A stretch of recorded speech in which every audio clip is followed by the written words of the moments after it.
Welcome to our bi-weekly New Revised Common Lectionary Bible study. This is coming from Salado United Methodist Church, which is in the village of Salado on I-35, halfway between Waco and Austin. And so I'd like to welcome you to our study, and I think I would like to begin today with the epistle lesson that we have. As you know, the Revised Common Lectionary has 4 texts. The first one is from the Hebrew Scriptures. The second text is always from the Psalm or some song. At Christmas time, we sometimes have songs from Luke that take the place of that one, but in 95% of the cases, the second lesson is from the Psalms or the Psalter. The third lesson is from either the epistles or sometimes other things that are written, like the book of Revelation sometimes comes into play here. Occasionally Acts does, but generally that third column is generally kind of a catch-all for other texts from the New Testament that are not Gospels that are not Gospels. So the last text that we have generally out of the series of 4 is from the Gospel. And so today, as we begin our lesson, which will come from the epistle of 1 John, it's the 3rd chapter, and we will be dealing with the 16th verse down through the 24th verse. Oftentimes, Paul's letters aren't always this way, but oftentimes these letters end up to be very doctrinal. In other words, they explain doctrine, they tell people what to do. There's usually a big ethical element in these things, saying don't do this and do this. And this text is in that vein to a certain extent. We've been talking over the last few weeks about 1 John. And 1 John talks a lot about, first of all, loving God, about how Christ is our advocate, how he pleads for us in the heavenly places, how God is light, and there's a lot of contrast between light and dark, light representing things that are good, darkness representing things that are bad or evil. It's in this particular epistle that Jesus is quoted saying, I give you a new commandment to love one another as I have loved you. There are warnings against various false teachers and so forth. There's a big section in this epistle or this letter that talk about Christians being children of God, and if children, then heirs. And so we see that in here. And there's an awful lot of talk about love one another, and so forth. And so I want to start verse 18 or 16 here, where the writer says, "We know love by this." Okay, so he's going to demonstrate how when people see this particular thing, then they know that they are in the presence of love. That he, that is Jesus, laid down his life for us, and we ought to lay down our lives for one another. This is a classic sort of, classical ancient world way for people to behave. When you see a good example, then you should emulate it. So if Jesus was willing to lay down his life for others, and he is the Son of God, the perfect one, then we should try to emulate Jesus by laying our lives down, or be willing to lay down our lives for one another or our brothers and sisters. How does God's love abide in anyone who has the world's goods and sees a brother and sister in need and yet refuses to help? This is a rhetorical question which basically asks, if you've got resources and you see someone with no resources, how could you not, in good conscience and as a good person who is a follower of Christ, how could you not reach out to help the person who is in need? It's a question, and it doesn't give an answer, but the answer is pretty self-evident, I think. Little children, let us love, not in word or speech, but in truth and action. And he makes a very clear distinction here about people who talk the big talk and people who, as they say, walk the walk. He says anybody can say, oh yes, I think this or I believe that. It takes somebody with conviction of their ideals to really reach out and help somebody that needs help. In other words, to act not only truthfully, but to act, to provide action that is something of a salve to a person who needs help. By this we will know that we are from the truth and will reassure our hearts before him, before Jesus. In other words, if we do these things, then we give ourselves the self-assurance that we are following Jesus, and Jesus, who watches us, will know that we are Jesus' followers. This, to this point in the text, doesn't talk about the Holy Spirit supplying the motivation for this, but you could certainly, in the Christian tradition, understand that the reason that people are able to do things that are beyond their will or their volition to do these things, it's a matter of God sending the Spirit to them to motivate them and to push them to do what is good and right and just. Whenever our hearts condemn us, and we'll reassure our hearts before him whenever our hearts condemn us. In other words, this is the prick of consciousness. If one does not do what the heart is telling one to do, then your heart will suffer and it will condemn you for conscience sake. For God is greater than our hearts and knows everything. In other words, don't think you're ever going to fool God, because God knows us better than we know ourselves. Beloved, if our hearts do not condemn us, we have boldness before God. We receive from God whatever we ask because we obey his commandments and we do what pleases him. This has an idea behind it, I think, of justification. When a typesetter justifies the lines, it means the margins are in a straight column, sometimes on both sides, sometimes just on the left side, but that is called justifying a text. And in this way, when we do God's will, then we line up with God's will, and that is a way that God justifies us, is to straighten us out and make us do what pleases God.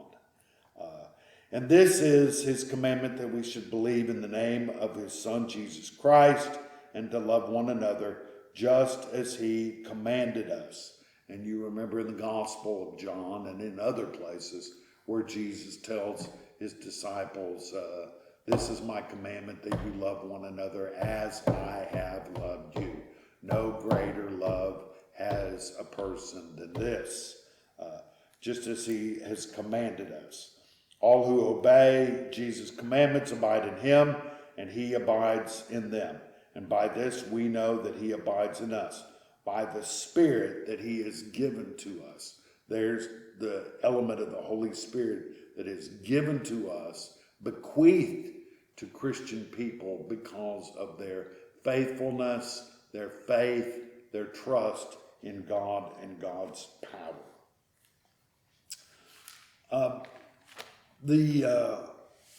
The story or the lesson from the 10th chapter of John's Gospel. This comes right after one of the great short stories in all of the Bible. In chapter 9, we have the story of the man who was born blind. And it goes, it's 41 verses. It's very, it's not necessarily a complicated story, but it's a very interesting story. So then, after that particular, and it is a short story, it's hard to read that in a worship service because of its length, but it's very much worth reading and pondering over. But after that, then John places in his story about Jesus that is called the Gospel of John. He talks about Jesus, who is the Good Shepherd. And so chapter 10, in a sense, from verse 1 in chapter 10 all the way down to chapter 21, really talks about Jesus as the Good Shepherd. And that's probably the reason that it was paired with the 23rd Psalm for the reading for this week, because the Good Shepherd and the Lord is my shepherd, they kind of go together. So we look at verse 11 of chapter 10, and it begins, I am the Good Shepherd. It's just a blunt statement that Jesus made. I am the Good Shepherd. Now, you may remember some other places where Jesus says, I am the gate. I am the door. I am this, I am that. There are 7 of these I am sayings in the gospel, and in fact they're called the ego, me sayings because they are the I am sayings. They may be modeled off of where Yahweh is talking to Moses in the desert, and God appears in the form of a burning bush that is not consumed. It just burns, but it just remains intact. And a voice comes from this bush that says, when Moses demands to know what Yahweh's name is, he says, and it can be translated any of these 3 different ways, I am that I am, or I was that I was, or I will be whom I will be. And these sayings of Jesus, I am the Good Shepherd, may derive from the sayings of Yahweh. Because you'll remember that John identifies Jesus with God as Yahweh, as the creator and the ruler of all the universe. They are very close, and the Christology, or the words about who Christ is, are very marked in John's gospel. They're a little bit more hard to pin down in the synoptic gospels, Matthew, Mark, and Luke. And so we have this very first statement, I am the Good Shepherd. And then everything else in this text right here will unravel from that. I am the Good Shepherd. The Good Shepherd lays down his life for the sheep. And this makes human beings the sheep and makes Jesus the shepherd. And it's clearly a reference to Jesus' crucifixion.